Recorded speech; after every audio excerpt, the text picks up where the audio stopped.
안녕하세요. 수학 강사 방재현입니다. 저도 학교 다닐 때 저 생초 와플 되게 좋아했었는데 저희 때도 이제 선배가 항상 사주던 간식이라서 진짜 맛있습니다. 저는 여기 생각의 차이에서는 2022년부터 여기 강동구 소재 고등학교들의 내신 수업을 통합반으로 이제 운영을 해왔었고요. 그리고 작년부터는 수능 수업도 병행을 했고, 그리고 올해부터는 학교별로 내신 수업을 진행을 하고 있습니다. 그래서 내신이랑 수능 말고도 제가 이제 서울대나 카이스트 일반 전형 구술 면접 대비 수업도 지금 병행을 같이 하고 있고요. 제가 이렇게 여러 형태의 수학 수업을 병행을 하고 있는 이유는 여러 가지가 있어요. 여러 가지가 있는데 사실 제일 주요했던 이유가 2022 개정 교육과정이 지금 입시 제도에 엄청나게 이제 급격한 변화를 가져올 것이 이제 예고가 되어 있었죠. 그래서 그냥 서류를 보거나 아니면은 그냥 뉴스나 기사만 읽으면서 얻을 수 있는 정보와, 그리고 제가 직접 수업을 하면서 부딪히면서 이제 얻는 경험에서 오는 정보들이 이제 질적인 차이가 굉장히 크기 때문에 그래서 제가 여러 형태의 수업을 지금 병행을 하고 있습니다. 그리고 이제 2022 개정 교육 과정이 적용된 첫 학년 이제 1년이 지났죠. 그래서 1년 동안 저도 이제 경험을 하면서 이제 던질 수 있는 중요한 질문들이 있잖아요. 이제 그런 중요한 질문들에 대한 제가 내린 이제 결론들이 굉장히 여러 가지가 있는데, 이제 그 중에 두 가지만 오늘 어머님들께 좀 말씀드리려고 합니다.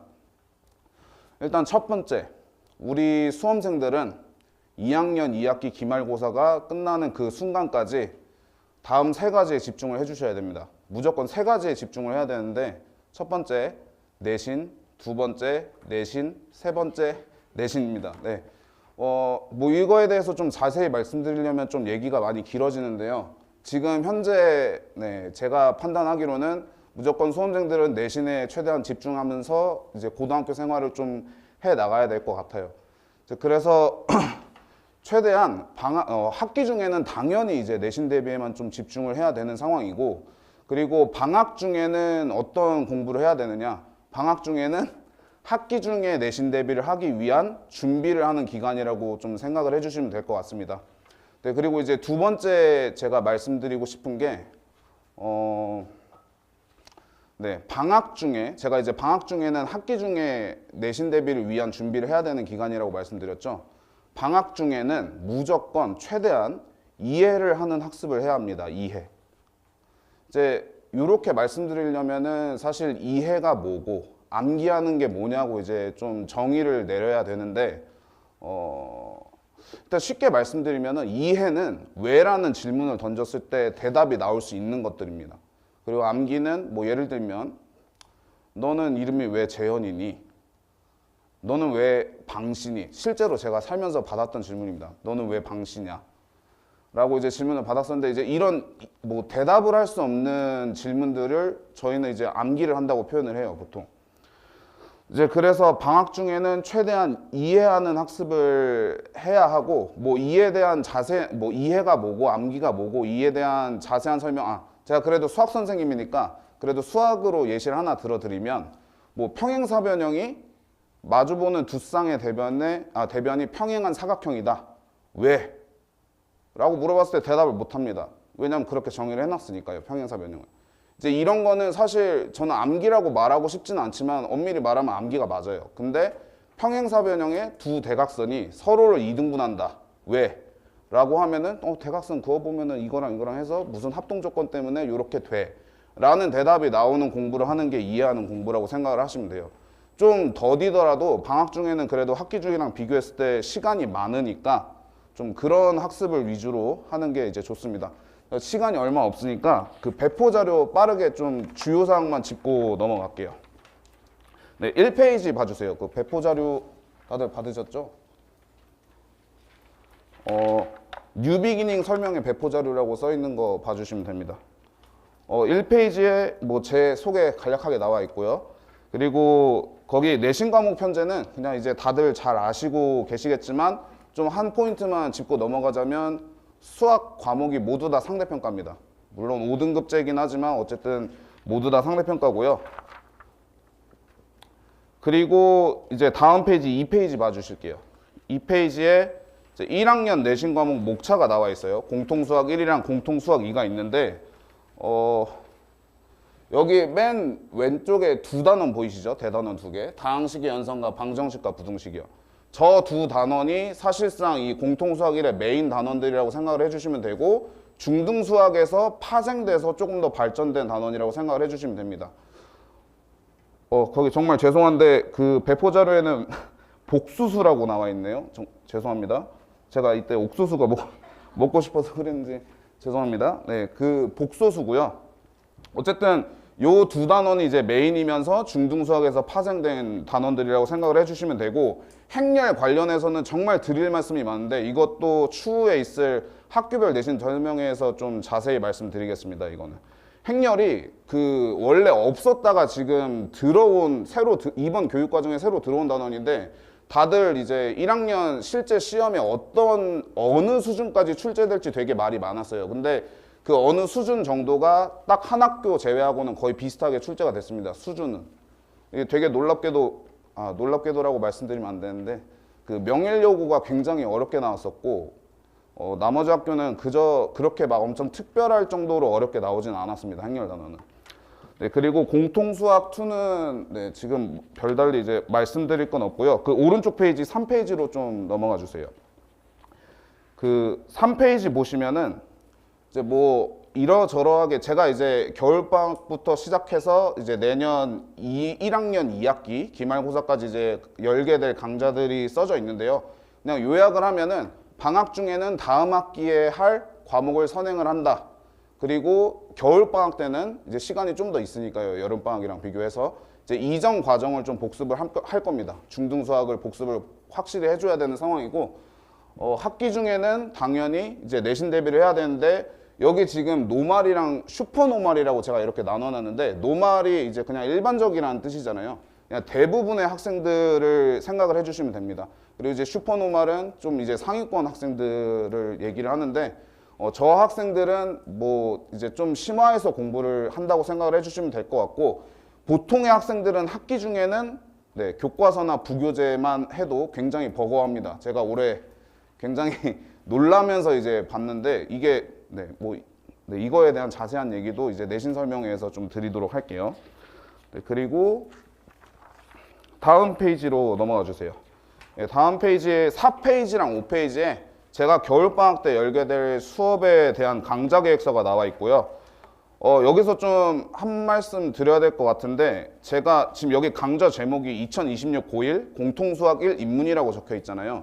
근데 지금 여기 강좌 그 1회차부터 10회차로 나와 있는 그 강좌 내용을 실제로 보시면은 공통수학 1 목차에 있는 단원명이랑 굉장히 다릅니다. 실제로 이 공통수학 1을 완전히 정규적인 순서대로 가르치는 게 아니고 중등수학에 있는 중요한 내용들을 계통별로 모아서 그 이론에서 이제 고등수학으로 넘어가는 공통수학 1로 넘어가는 또는 공통수학 2로 넘어가는 부분들을 이제 가르쳐 준다라고 생각을 해주시면 될 것 같고 구체적으로 어떻게 가르치는지 이제 궁금하신 분들은 진단지 이거 다 받으셨죠? 여기 문제 제가 녹여냈습니다. 그대로. 이거는 실제로 이제 공통수학 1 입문이나 공통수학 2 입문 둘 중에 어떤 강좌를 들어야 이제 적합할지에 대한 이제 진단지라고 보시면 되는데 잠깐 한번 볼까요? 제가 갑자기 수학을 보면 이제 좀 좋아져서 기분이 그 1번 문제 보시면은 절대값 저희 맨 처음에 배울 때가 중학교 1학년 때입니다. 중학교 1학년 때 배우는 절대값에 대해서 자 지금 A번 문제 보이시죠? 그거를 공통수학 1에서 배워요. 방정식 근을 구하는 걸. 이거를 그러니까 1학년 때 중학교 1학년 때 배웠던 개념을 이용해서 어떻게 고등수학으로 확장해 나가는지 그 문제 흐름에 따라서 이제 나와 있습니다. 그래서 그 진단지를 이제 집에 돌아가셔서 이제 자제분들한테 이제 보여드리고 한번 아는 대로 다 적어보라고 말씀을 해주신 다음에 사진을 찍어서 저한테 보내주시면은 제가 이제 그거에 대한 피드백을 드리도록 하겠습니다. 물론 이제 학생이 직접 와가지고 얼굴 보고 얘기하면서 피드백을 받아도 괜찮고요. 제 연락처는 그 맨 앞면에 있습니다. 맨 앞면에. 네, 맨 앞면에 제 연락처가 나와 있으니까 이제 한번 풀려 보시고 저한테 연락을 주세요. 네, 그리고 이제 거기 4페이지에 과제란을 한번 다시 봐주세요. 과제라고 이제 나와 있죠. 그 과제 부분에서는 뭐 사실 이렇게 특별하다고 막 이렇게 교재 과제는 당연히 교재에 있는 과제를 하는 것이고, 다만 이제 저는 이번에 올해부터, 그러니까 지금 내년 1학년, 내년 2학년 되는 이 학생들 수업부터 제가 이거를 할까 말까 몇 년 동안 고민을 하다가 이제 해야 되겠다라는 생각이 들어서 하는 건데, 복습 과제라는 걸 낼 겁니다. 복습 과제. 이게 뭐냐면, 어머님들 그 아이들 학원 끝나고 집에 가면 다들 뭐 하죠? 그냥 이제 샤워하고 뭐 먹고 싶으면 뭐 먹고 이제 소파에 누워 있든 침대에 누워 있든 이제 뭐 핸드폰 보죠. 저는 그게 안 되게 하려고 지금 복습 과제 당일에 해야 됩니다. 집에 가서 그날 배운 내용을 자기 나름대로 백지에 이제 정리를 하면서 이제 다 정리를 하고 저한테 사진 찍어서 보내야 됩니다. 그날. 이제 그 과제인데, 이걸 제가 왜 고민을 많이 했냐면 처음에 할 때 되게 힘들어요. 근데 제가 고등학생일 때 했던 방법입니다. 저게 공부할 때. 저게 익숙해지면은 한 3달 정도 있다, 솔직히 3달은 아닌 것 같아요. 저는 3달 걸렸는데, 이제 보통 일반적인 학생들은 아마 6달 정도 하고 나면은 이제 복습을 굳이 이렇게 적으면서 안 해도 머릿속으로도 이제 할 수 있는 수준이 아마 될 거예요. 근데 그 과정이 좀 많이 힘들긴 한데, 일단 2가지 목적이 있습니다. 그 복습을 꼭 하게끔 하기 위해서도 있는데, 이제 제발 수업 끝나고 이제 수학책 딱 덮어놓고 다음 수업 오기 전날에 펼치죠. 학생들이 대부분. 이제 그런 걸 좀 방지하기 위한 과제라고 생각을 해주시면 될 것 같습니다. 그리고 교재 과제도 이제 2단계로 좀 나뉘어져 있을 텐데, 느낌표 과제는 진짜로 이건 해야 됩니다. 이거 안 하면 그 주차에 저 느낌표 과제를 다 안 하면 무조건 학원 나오게 해서 수행시키고 이제 갈 수 있도록 할 내용이고, 그리고 이 물음표 과제는 뭐 난이도가 다르진 않아요. 이 느낌표 과제랑 그냥 똑같은 난이도인데 연습을 더 한다고 생각을 하시면 될 것 같습니다.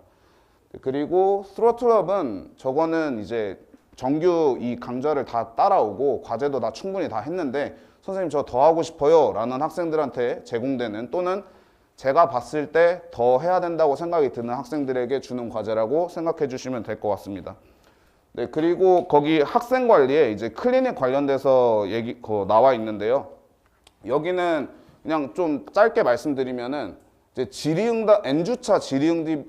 N주차 질의응답이라는 이 학습지를 나눠줄 건데 매주 저 N주차 질의응답이 이제 예시를 들어서 좀 설명을 드릴게요.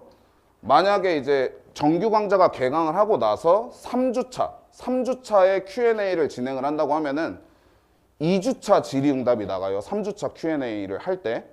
그래서 그 2주차 질의응답에는 어떤 문제들이 들어와 있느냐. 2주차 과제, 그러니까 2주차 수업을 하면서 냈던 과제와 2주차 때 봤던 리뷰 테스트, 그리고 1주차 질의응답을 2주차 Q&A 때 이제 진행을 하잖아요.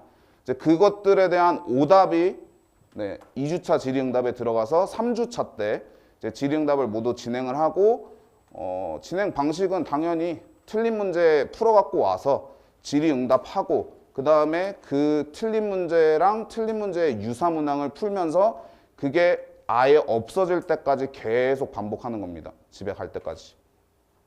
근데 이거의 뭐 장점이라고 할 만한 거는 이걸 노리고 한 건 아니었는데, 학생들이 얘기해 주기를 뭐 이전 과정, 그러니까 예를 들면 학생들은 뭐 저번 주에 한 것도 당장 까먹잖아요.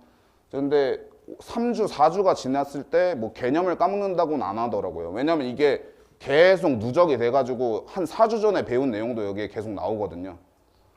그래서 오늘은 여기까지 설명하고 마치도록 하겠습니다.